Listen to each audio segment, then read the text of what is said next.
오늘은 하박국 강의 5번째, 이제 마지막 시간입니다.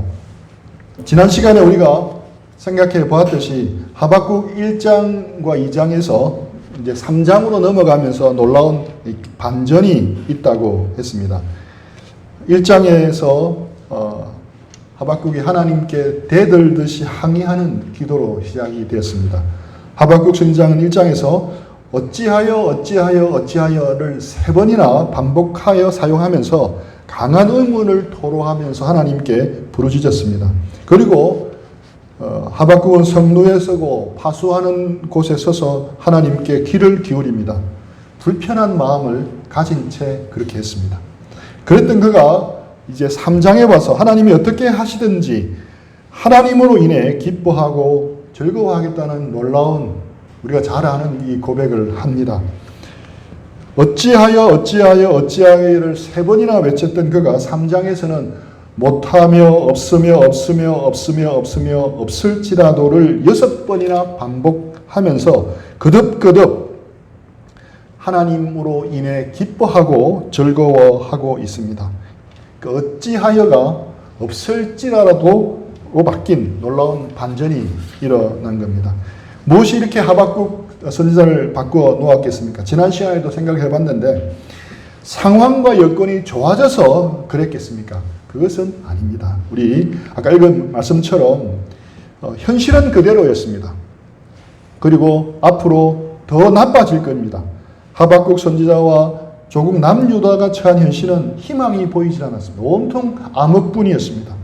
온통 못하고 없고 뿐이었습니다. 지금 선지자가 나열하고 있는 것은 기호품이 아니었습니다. 해외여행을 못 가고 골프 회원권이 없고 명품 백이 없는 게 아니었습니다. 기호품이 없는 게 아니라 생존에 필수적인 것들이 없는 그런 상황이었습니다.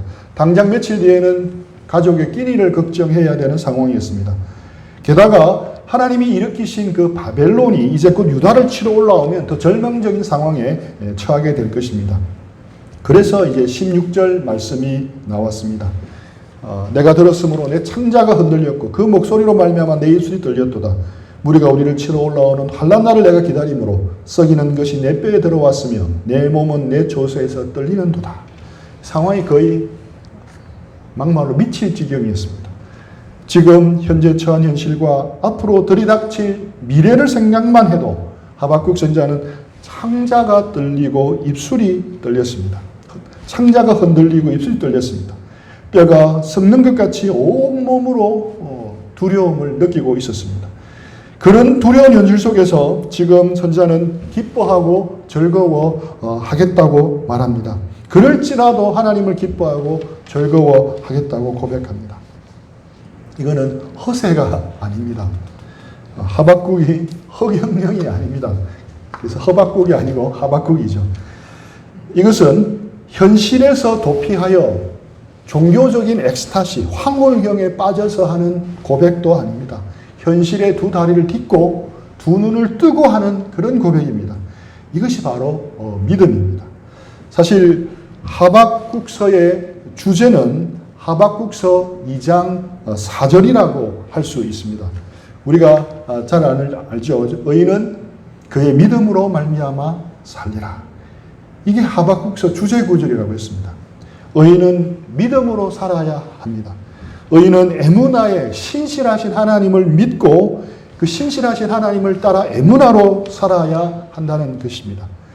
그래서 하박국서 2장에서는 핵심 주제를 말씀하시고 3장에서는 의인이 믿음으로 살아야 한다는 말씀대로 살아낸 한 사람의 모습을 보여주고 있습니다. 믿음으로 산다는 것이 무엇을 의미하는지 우리는 3장에서 하박국 선지자를 통해서 배울 수가 있습니다.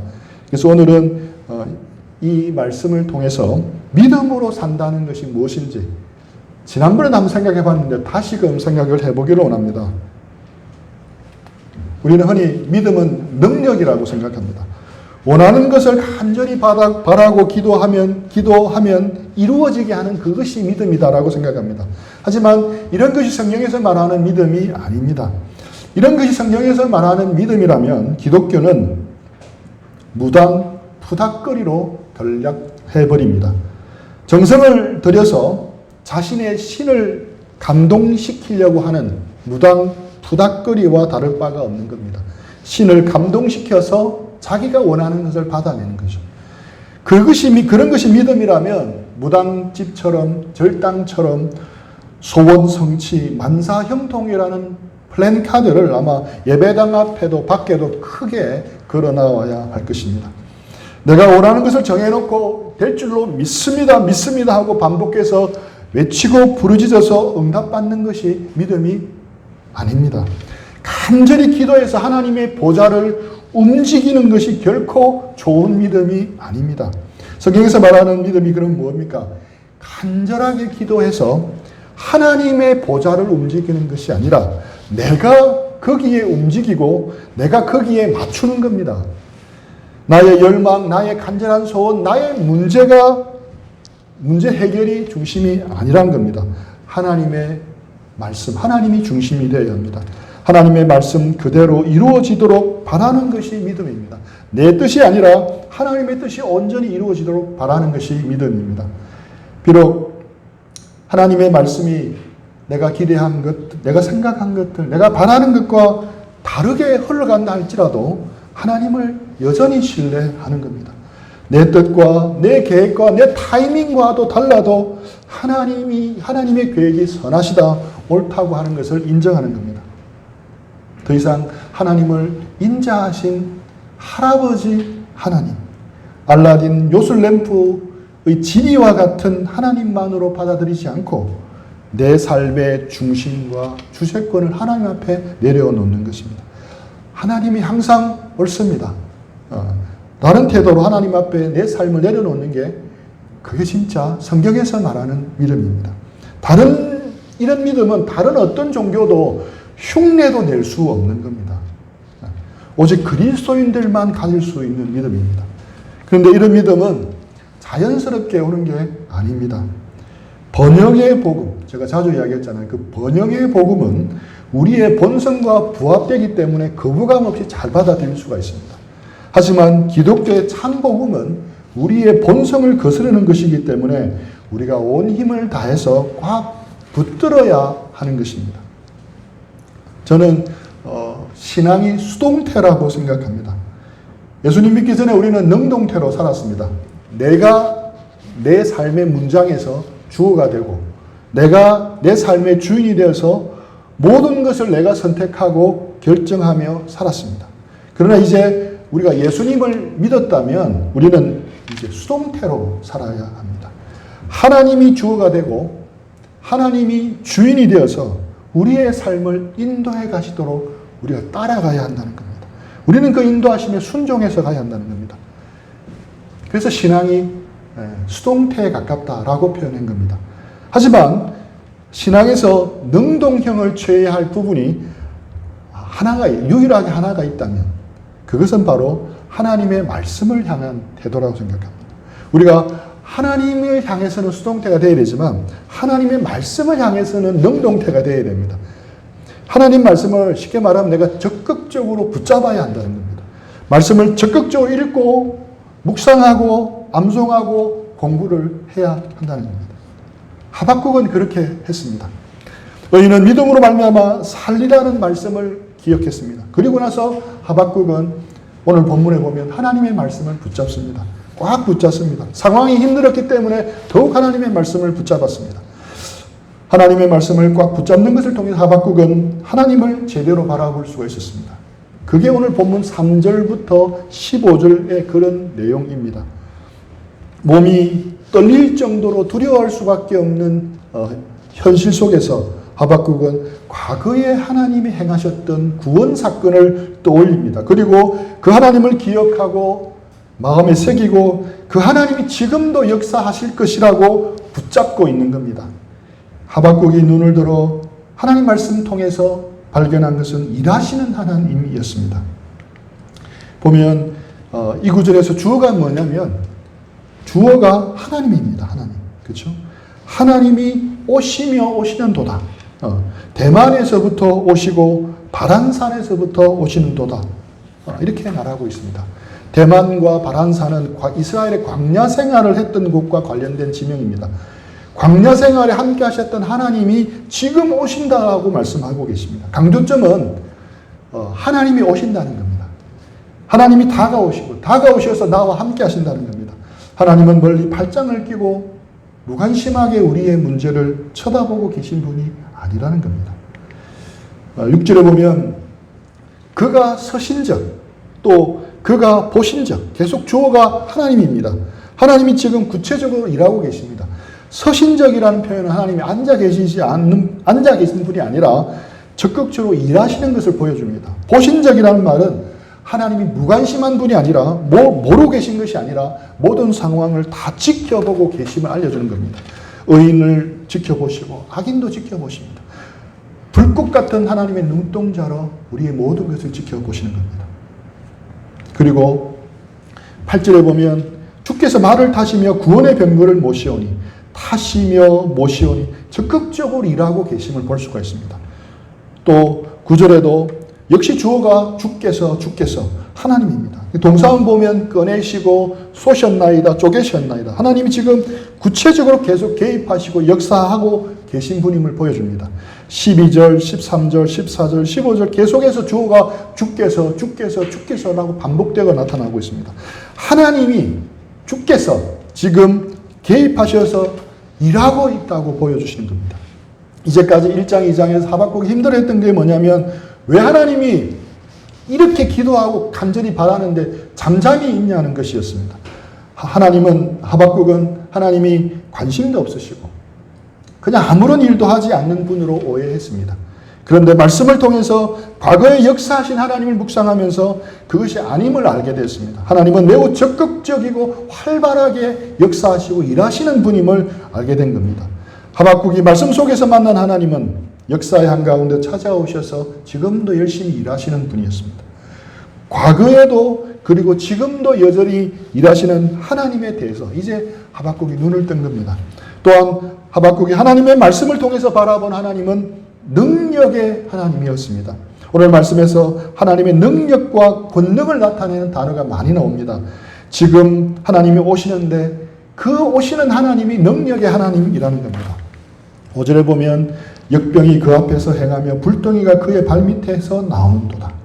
그가 서신적 땅이 진동하며 그가 보신적 여러 나라가 전율하며 영원한 산이 무너지며 무궁한 산이 엎드러지나니 그의 행하심이 예로부터 그러하시도다. 이거 출애굽을 때 하나님께서 애굽에서 역사하셨던 일을 묘사하고 있습니다. 하나님이 때로는 역병을 일으키시고 불덩이를 일으켜서 심판하십니다. 하나님의 능력이 나타나니 땅이 진동하고 온 나라가 전율하고 산들이 무너지고 작은 산들이 엎드러지는 역사가 일어납니다. 8절에 보면 바다를 향해서 강들을 노여워하시고 바다를 향해서 성내시고 9절에 보면 강들을 쪼개셨나이다. 바다를 향해 성을 내시고 강들을 향해서 쪼개신다는 것은 홍해를 가르신 사건을 떠올리게 합니다. 하나님의 능력은 상상을 초월할 정도였습니다. 11절에 보면 날아가는 주의 화살빛과 번쩍이는 주의 창의 광채로 말미암아 해와 달이 그 처수에서 멈췄나이다. 이게 어떤 사건이 떠오릅니까 혹시? 해와 달이 멈춘 사건. 그렇죠. 여호수아의 나름. 여호수아 10장에서 그 기브온 전투를 말합니다. 전투 중에 시간이 쫓기자 여호수아가 태양이 일시적으로 멈추게 해달라고 기도했는데 그대로 기적이 일어난 겁니다. 12절에 보면 주께서 노를 바라사 땅을 두르셨으며 분을 해사 여러 나라를 밟으셨나이다. 이렇게 역사 속에서 하나님이 나타내어 보여주시는 능력은 놀랍습니다. 하늘과 땅과 바다를 주무르시고 열방들의 보좌를 흔드십니다. 겉으로 보면 이 세상 위정자들이 세상을 통치하는 것처럼 보이지만 사실은 온 땅을 통치하시는 분은 하나님이었습니다. 13절에 보면 주께서 주의 백성을 구원하시려고 기름 부음 받은 자를 구원하시려고 나오사. 하나님이 이렇게 능력을 보이시는 목적이 뭐라고 했습니까? 구원입니다. 구원. 하나님의 능력이 나타나는 것은 악인에게는 심판이었겠지만 하나님의 백성에게는 구원이었습니다. 하나님은 이런 구원하시는 하나님의 능력을 떠올리며 기대합니다. 모든 열방을 통치하시는 전능하신 하나님의 능력이 결국은 지금은 아니지만 결국은 모든 것을 새롭게 할 것을 믿었습니다. 그런데 이러한 사실들은 하박국이 직접 체험한 과거가 아니었습니다. 우리처럼 그도 역시 하나님의 말씀을 통해서 듣고 배운 하나님의 역사하심이었습니다. 그래서 믿음이 다른 신념과는 다른 것이 여기에 있습니다. 신념은 나의 굳센 정신력을 기초로 하지만 믿음은 하나님의 말씀에 기초합니다. 하박국은 하나님의 말씀을 통해 나타난 하나님이 지금도 자신에게 역사하시고 조국 유다에게도 역사하실 것을 믿은 겁니다. 그래서 말씀의 안경을 끼고 자신과 조국에 처한 현실을 다시 바라보게 된 겁니다. 그렇게 실험한 결과, 그런 노력의 결과 하박국의 우리가 아는 놀라운 고백이 나온 겁니다. 우리도 맨눈으로 보지 말고 하나님의 말씀의 렌즈를 통해서 우리 자신과 우리가 처한 상황을 바라볼 필요가 있습니다. 아직 하박국의 현실은 말씀대로 이루어지지 않았습니다. 하박국은 바벨론에서부터 다시 유다가 회복되는 것을 보지를 못했습니다. 심지어 아직 유다의 멸망도 다 보지 못했습니다. 단지 하나님의 말씀으로만 들었을 뿐입니다. 그러나 하박국은 말씀이 이루어질 그 순간을 믿음으로 기다리고 있습니다. 하박국은 알았습니다. 그것이 하나님의 계획이며 부흥케 하시는 역사라는 것을 알았습니다. 그것을 통해 여호와 영광이 물이 바다를 덮음같이 온 땅이 그 영광을 인정하게 될 날이 올 것을 바라보았습니다. 그리고 수년 내에 하나님이 하신 말씀대로 하나님의 일이 이루어지게 해달라고 기도하고 있습니다. 그래서 하박국서에서 가장 유명한 말씀은 우리가 오늘 주제라 했던 하박국 2장 4절과 오늘 본문인 3장 18절 말씀입니다. 우리 2장 4절은 알잖아요. 그죠? 의인은 그의 믿음으로 말미암아 살리라. 그리고 3장 18절은 나는 여호와로 말미암아 즐거워하며 나의 구원의 하나님으로 말미암아 기뻐하리로다. 이 두 구절, 의인은 믿음으로 말미암아 살리라. 여호와로 즐거워하며 기뻐하리로다. 이 두 구절이 하박국 전체를 다 품고 있습니다. 이 두 구절의 관계를 이해하면 우리가 오늘 하박국서를 마치는데 하박국서가 우리에게 던지는 핵심 메시지를 바로 알 수가 있습니다. 어떻게 요약할 수 있겠습니까? 이 둘을 합치면 됩니다. 여호와로 말미암아 기뻐하고 즐거워하는 것이 믿음으로 사는 것이다. 이렇게 정리할 수가 있습니다. 결국 하박국서가 우리에게 던지는 결론적인 메시지는 우리가 어떤 상황에 처하더라도 여호와로 말미암아 기뻐하고 즐거워하는 것이 믿음으로 사는, 우리가 믿음으로 살아야 할 우리의 모습이다. 그렇게 살아가야 한다. 이게 하박국의 메시지였습니다. 하박국의 이 메시지는 우리가 몇 달 전에 살펴본 로마서에도 반복되고 있습니다. 로마서 1장 17절에 보면 누가 읽어주시겠습니까? 복음에는 하나님의 의가 나타나서 믿음에 이르게 하나니 기록된 바 오직 의인은 믿음으로 말미암아 살리라 하가 같으니라.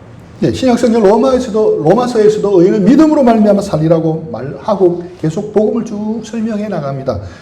믿음으로 구원받는 그 복음을 쭉 설명해 나가다가 로마서 8장에는 그 복음에 대한 결론을 내립니다. 네, 그것이 바로 우리가 잘 아는 말씀입니다. 우리 로마서 8장 35절로 39절 한 절씩 교독하겠습니다. 제가 먼저 읽겠습니다. 누가 우리를 그리스도의 사랑에서 끊으리요? 환난이나 곤고나 박해나 기근이나 적신이나 위험이나 칼이라 기록된 바 우리가 종일 주를 위하여 죽임을 당하게 되며 도수할 당할 양같이 여김을 받았나이다 함과 같으니라. 그러나 이 모든 일에 우리를 사랑하시는 이로 말미암아 우리가 넉넉히 이기느니라.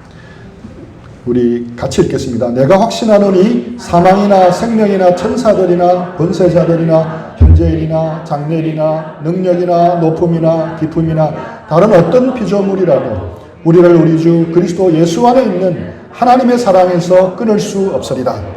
아멘. 하박국서가 기록한 후 대략 600년이라는 세월이 흘렀지만 의인은 믿음으로 살아야 한다는 말씀은 동일한 겁니다.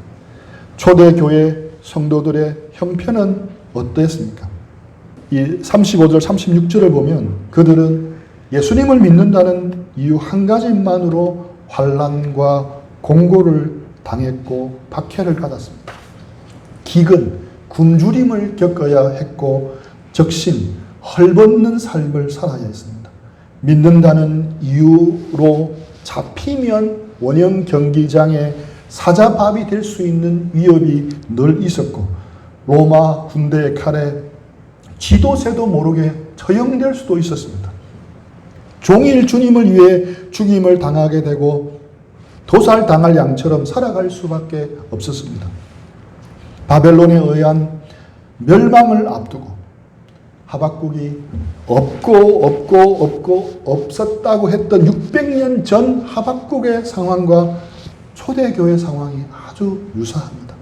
말씀을 준비하면서 저는 얼마 전에 이제 우리 교회 건물 주인 되시는 분이 갑자기 교회를 비워달라 하는 이야기를 듣는 상황이 이제 떠올랐습니다. 처음 들었을 때는 야 이거 어떻게 꾸민 예배당인데 원상복구하고 나가라니 당황하기도 하고 낙심이 되었습니다. 그런데 하박국서를 계속 묵상하고 오늘 또 말씀을 묵상하면서 야 그 정도는 명함도 못 내밀겠구나 그런 생각을 했습니다. 하박국처럼 로마서도 그런데 이 36절로 끝이 나지 않습니다. 우리도 마찬가지라 생각합니다. 37절, 38절, 39절이 있습니다. 37절에 보면 없을지라도 지금의 환경이 바뀌지 않을지라도 이 모든 일에 우리를 사랑하시는 하나님으로 말미암아 우리가 넉넉히 이기리라고 말씀하고 있습니다. 그리스도 예수 안에서 그 어떤 것으로도 끊을 수 없는 하나님의 사랑의 끈이 우리를 붙들고 있기 때문에 우리가 넉넉하게 이길 수 있다고 말씀하고 있습니다. 하박국이 전한 메시지가 로마서에도 비슷하게 반복이 되고 있습니다. 다시 정리하자면 하박국서에서 우리에게 전하는 메시지는 이겁니다. 여러 말미암아 기뻐하고 즐거워하는 것이 우리가 살아야 할 믿음의 삶이다. 어떤 상황이 처하더라도 어떤 어려움이 닥쳐오더라도 여러 말미암아 기뻐하고 즐거워하는 것이 믿음으로 사는 삶의 모습이라는 겁니다. 우리가 이렇게 살아야 한다고 말씀하고 있습니다.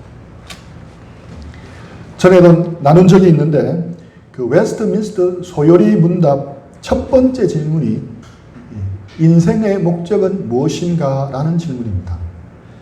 인생의 목적이 무엇입니까?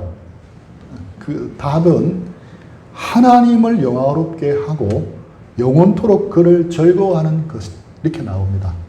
하나님을 영화롭게 하고 영원토록 그를 즐거워하는 것. 존 파이프 목사님이 이것을 해석하면서 하나님을 영화롭게 한다는 것과 또 하나님을 영원토록 즐거워한다는 것이 두 가지 내용이 아니라 하나의 내용이라고 설명합니다. 다시 말하면 하나님을 즐거워하는 것이 하나님을 영화롭게 하는 하나님께 영광 돌리는 길이라는 겁니다. 존 파이퍼는 그래서 이렇게 정리를 합니다. 우리가 하나님 안에서 최고로 만족을 누릴 때 하나님은 우리 안에서 최고로 영광을 받으신다. 기독교 신앙의 핵심은 하나님 안에서 우리가 최고로 만족을 얻고 누리는 것이고 그렇게 할 때 그것을 통해서 하나님은 우리를 통해서 최고로 영광 받으신다는 겁니다. 이것이 인간이 하나님을 영화롭게 할 수 있는 유일하고 바른 길입니다.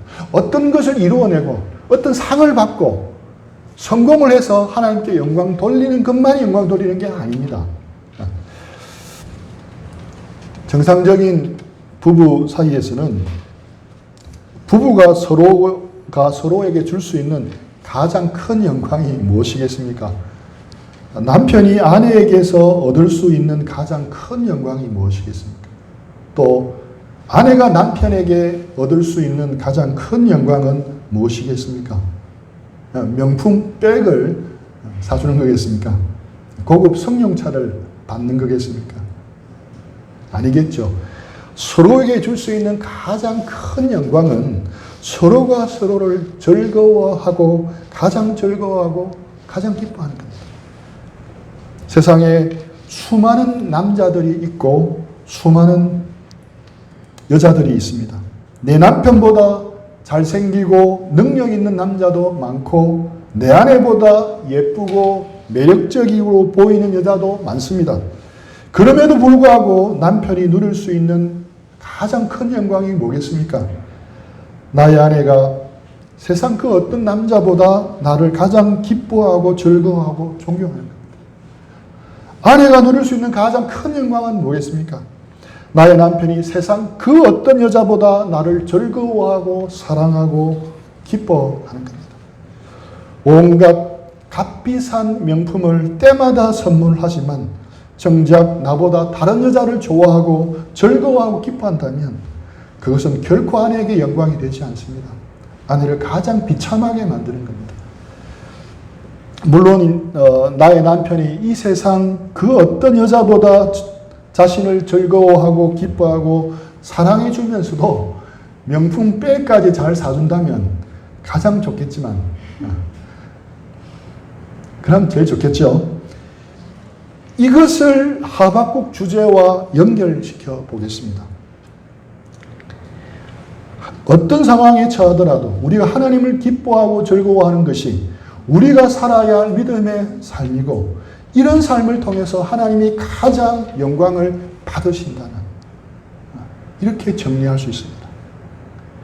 어떤 상황에 처하더라도 우리가 하나님을 기뻐하고 즐거워하는 것이 우리가 살아야 할 믿음의 삶이고 이런 삶을 통해서 하나님이 가장 영광 받으신다.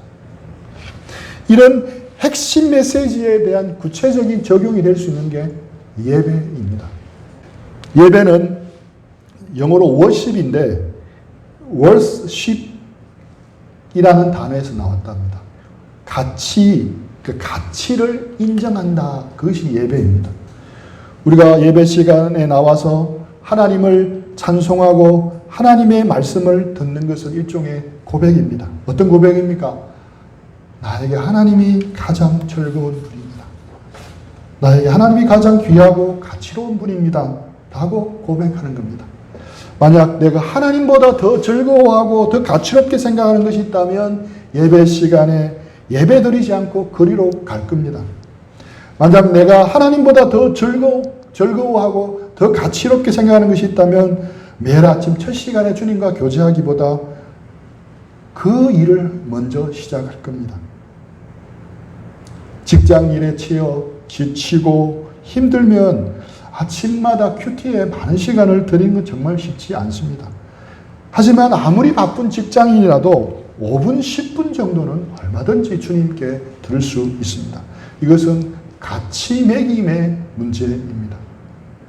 예배가 가치를 인정하고 드리는 거라면 어떻게 보면 현대인들도 예배를 드리고 있다고 할 수 있습니다. 요즘은 이제 프로야구 경기를 이제 관중이 없는 상태에서 하는데 프로야구 관중들을 쳐다보면서 야, 저렇게 열심히 예배 드리는구나 생각을 한 적이 있습니다. 저것도 예배구나.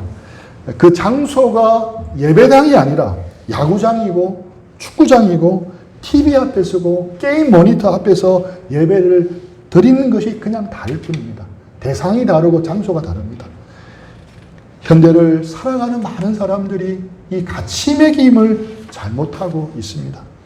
헛된 가치가 진짜 가치인 줄 알고 추구하는 경향이 강합니다. 페이스북에 올라온 글이라고 소개해주는 글 들었는데 참 공감이 됐습니다. 한번 잘 안 보이시죠? 읽어드리겠습니다. 사람들은 직장을 구하기 위해 엄청난 돈을 교육에 투자한다.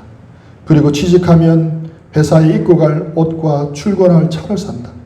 그리고 그 돈을 다 갚으려고 뼈 빠지게 일한다. 그리고 그렇게 번 돈은 하루 종일 비워놓을 집값으로 다 쏟아붓는다. 누가 우리를 이렇게 만들었을까? 누가 우리를 이렇게 만들었습니까?